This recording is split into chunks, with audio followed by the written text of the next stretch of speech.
Hi, I'm Ron Thomas.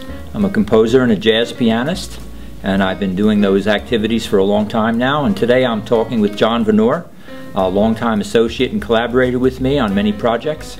And this is the first in a series of 3 or 4 presentations that I'd like to do involving collaborations with different artists I've been involved with. I have a perspective, I think, that's interesting and involves a kind of a multi-leveled approach to producing art and focusing on music. A lot of layers of influences, converging patterns of significance, I call it, and I hope you find this entertaining and enlightening for you as you watch. Thank you.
Yeah, that was great color. Some pieces of that remind me of when we did Envy. Yes. You know, I love when we do things together and there's just a little harmonic germ. Yes. And then it kind of goes somewhere. Develops from there, absolutely. And then I like when I just give you that seed. Yeah. And you take it to other places. Yeah. Yeah, I like and then it that influences me, and then something happens that becomes significant. Exactly. I think that's really the whole reason why I think the friendship and the professional relationship, you know, just was so natural for us, because I think both our concept of jazz is so similar in that it's not just, we call it plunkadunka in our house. It's like you call a needle drop. You drop the needle on a record and it could be anybody's record. Anybody, anytime. Anybody. Right. And I think we come from an era where that was really the way we felt about jazz. Yeah, that's what jazz is. Character and color have to dominate. Character and color, and also the depth of what's involved in the culture of jazz. It's not just about learning all the licks, and you know, people like Charlie Mingus, they saw it happening even in their day. You know, the gunslinging Bird. I mean, he said, no, you're not supposed to be imitating Bird. Right, and everybody did, and it was the beginning of that sort of formalization. I mean, that's okay. I mean, you know, the classical methods too had their formulations. You know, Baroque and classical music had their structures that they used, and they could all duplicate more or less what was supposed to happen with an oratorio or a church cantata or whatever. And jazz is a little bit like that, but it's not exactly like that, is it? Right. The spontaneity of the sketch really works. With the small instrumented ensemble that we recorded. Exactly. Because then, obviously, the notation for the instruments is a necessity, but the interpretation hinges on the freedom in the rhythm section. Yes. And then you guys have this little harmonic outline, and you're creating this harmonic rhythmic color that creates a bed for them to react to. That's right. Yeah. And then I love giving the sketchy parts, because it forces this interaction, and then your individuality comes out in your interaction. So you're influenced and influencing at the same time. Exactly right. It's really a great, you know, and once we get that rhythm going with that and the dialogue, then we get some special results. Yeah. And I think when we discovered that we had, I think one of the first things we discovered that made this connection happen for us was the Dennis Sandoli connection.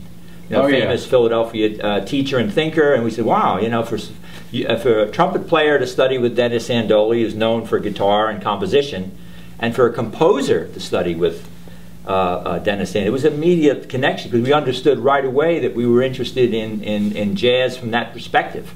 It wasn't just a matter of like, well, I'm going to learn how to be a bebop player and play that way. Right, the formulaic line, memorize the line, have your book. Yeah, you know, have your book, learn your devices.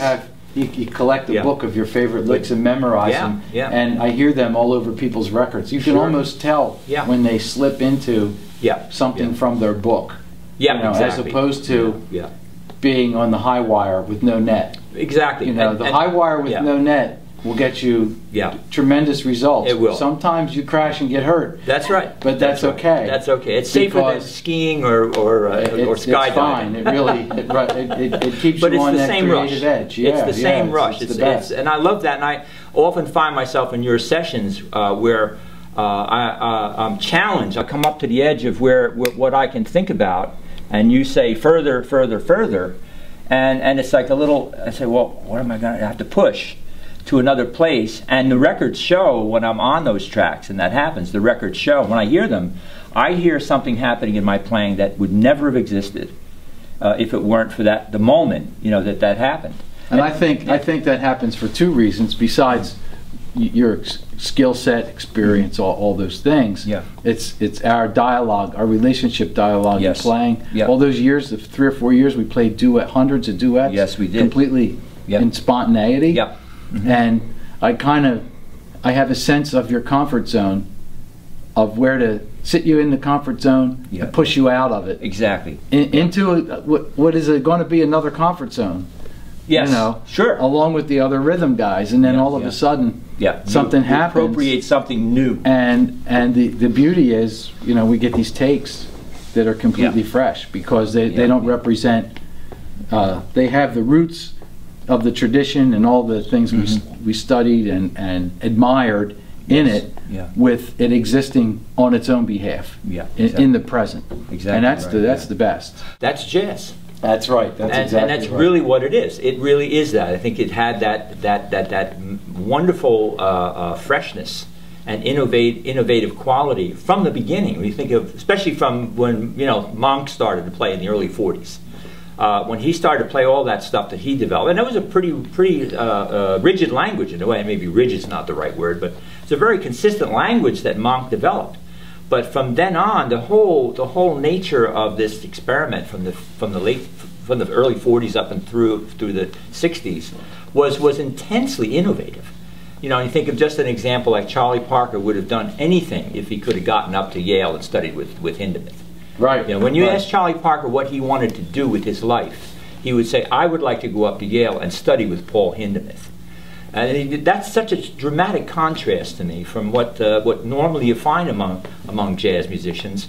And I don't mean this negatively towards the people, but the orientation of many jazz musicians. I was surprised to find so much kind of unawareness of that factor in jazz. It was all about the techniques and the means, but no one seemed to see past there where the roots of it really are, which is this large thing. We're really doing what is typical for what real jazz is.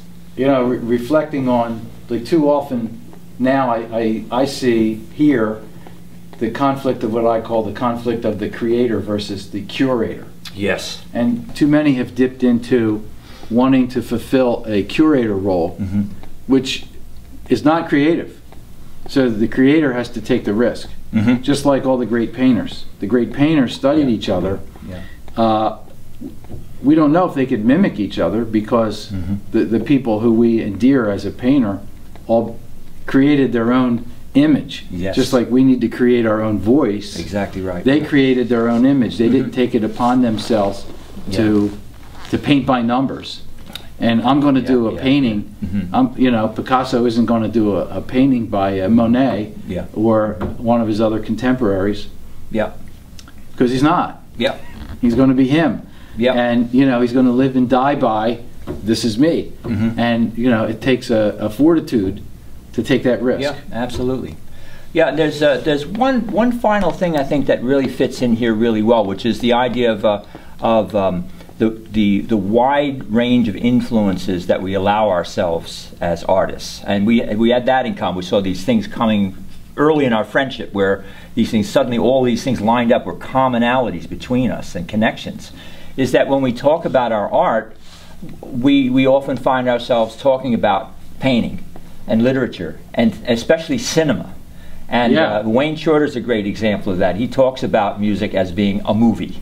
And the whole idea that there's a drama in music, that there's a dramatic evolution of story and character, even in the examples, the little study we did.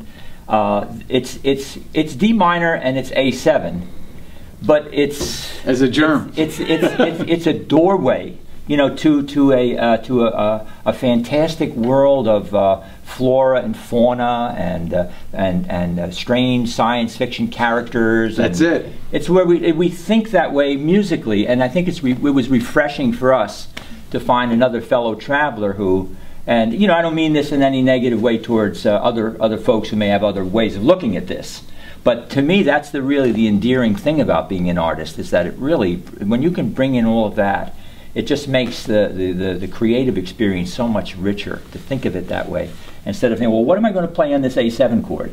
You know, that's just for starters. Then how do we expand that and turn it into a movie that somebody really wants to watch and see what happens to all these characters and how this narration really develops. Right, it's a screenplay. It's a screenplay. Just speaking of movies, we're making a screenplay, yeah, and then we have to dramatize it and make it be alive. Yeah, yeah. And that's really essence of being creative, as opposed to just repetition and being a curator. Yeah, and it's one thing to find this. For instance, if I did solo piano performances with that point of view. It was remarkable for me to find that same perspective in someone from your particular background, having a big band history, knowing what it is to be on the road with the famous old-fashioned kind of jazz band in a way, and it was something you treasured. That you cherished it. It wasn't that you negated it. That's a big influence on big influence. I mean, but you evolved from that into a concept that was very authentic and original for you. In all of your recording sessions with your own music, always have those kinds of instructions and interplay. Yeah, it's not music. It's a movie. Think about, you're playing a character in a movie, and the musicians now that we're working with in your band, they really have a sense of how you're thinking about this. I like that. I like to tell them, you know, the tradition is good, and I like the influence of it, but don't be limited by it. Yes. The tradition is just a place to plant your foot, to move to another direction. Move to another direction. Yeah, that's the important thing. Absolutely. Good. We said it.